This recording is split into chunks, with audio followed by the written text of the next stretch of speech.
Aller directement au sujet parce que vous avez très peu de temps. Donc, M. Cheikh Niang pour 3 minutes.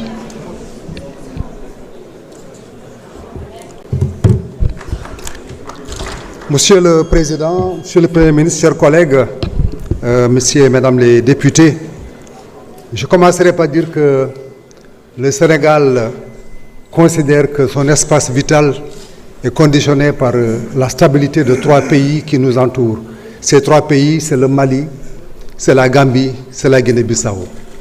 Pour ce qui est du Mali, c'est une situation qui est particulière. Nous avons une crise qui est en train de poser des défis non seulement politiques, sécuritaires, humanitaires dans notre sous-région. Et il est important de rappeler ici que dans la diplomatie, on ne livre pas tout en public.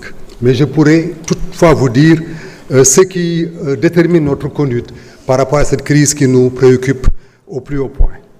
Et face à la situation au Mali, c'est que nous avons des principes que nous suivons. Ces principes, c'est des principes de dialogue avec le gouvernement malien, guidés par la solidarité que nous avons avec ce pays, étant entendu que la stabilité du Mali, pour nous, est une condition essentielle de notre survie politique, de notre survie sociale, je dirais.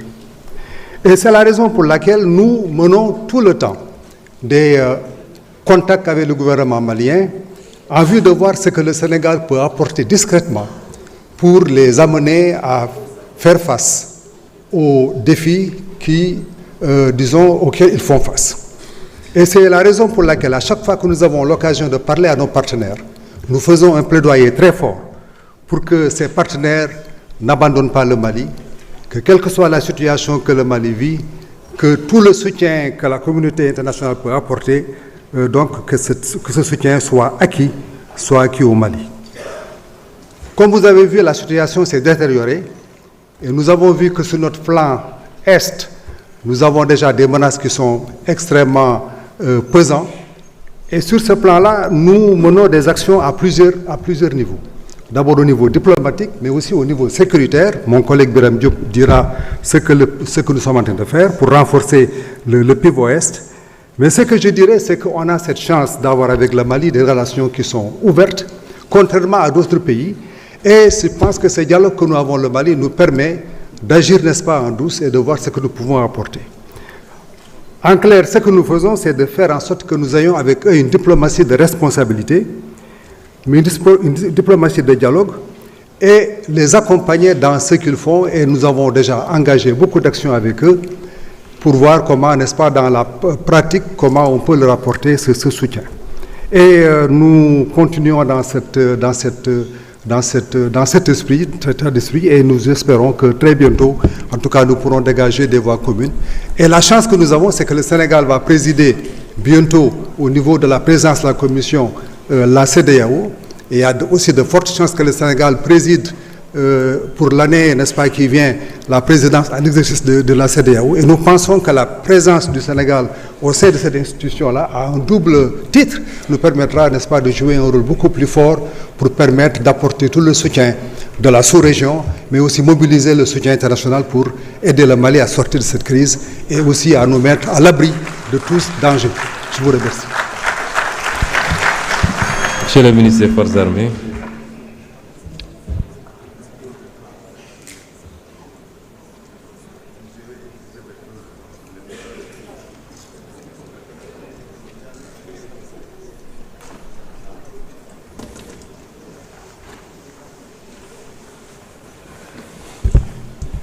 Merci beaucoup, Monsieur le Président, Monsieur le Premier ministre, chers collègues ministres, honorables députés.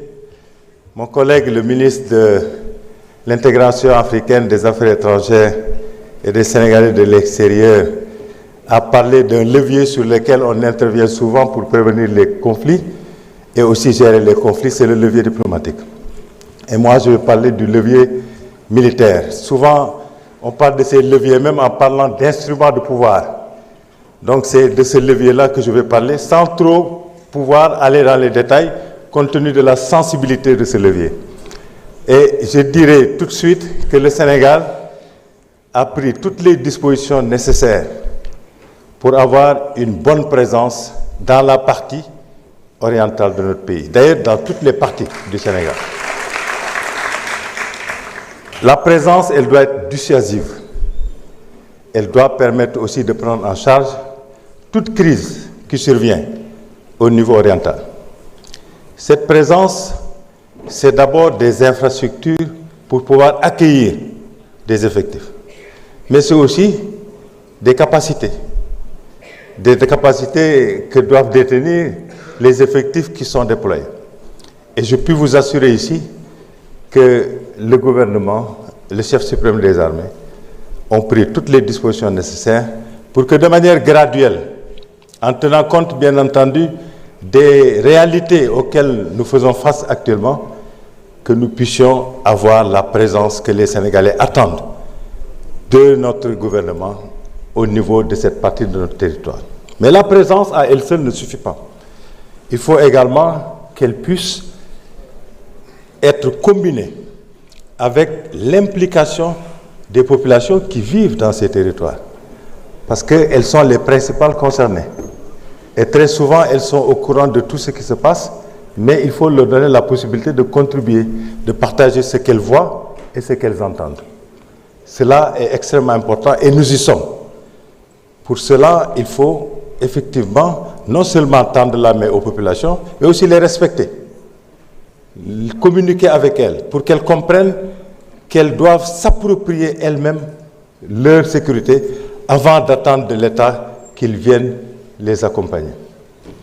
Nous le faisons également parce que, vous le savez très bien, le monde fonctionne en effet, comme on dit, dans ce qu'on appelle le principe de l'effet papillon. C'est-à-dire tout ce qui se passe à droite a des répercussions à gauche. Tout ce qui se passe devant a des répercussions derrière.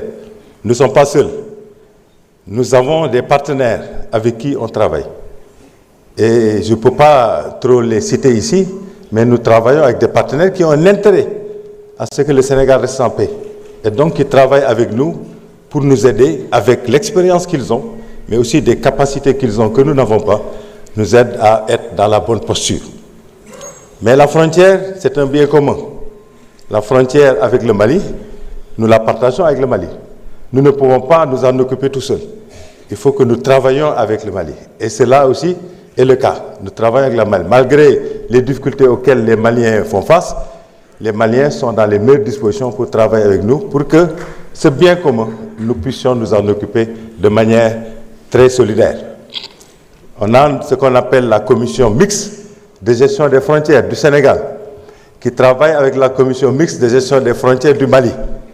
Et d'ailleurs, les deux commissions mixtes ont mis en place un mécanisme qui leur permet très souvent de se rencontrer, d'échanger. Au-delà de ce travail que nous faisons avec les deux commissions mixtes, il y a aussi le partage d'informations, de renseignements. Si vous n'avez pas le bon renseignement, fiable, sécurisé, au bon moment, vous ne pouvez pas faire grand-chose. Donc là également, nous travaillons ensemble pour avoir le bon renseignement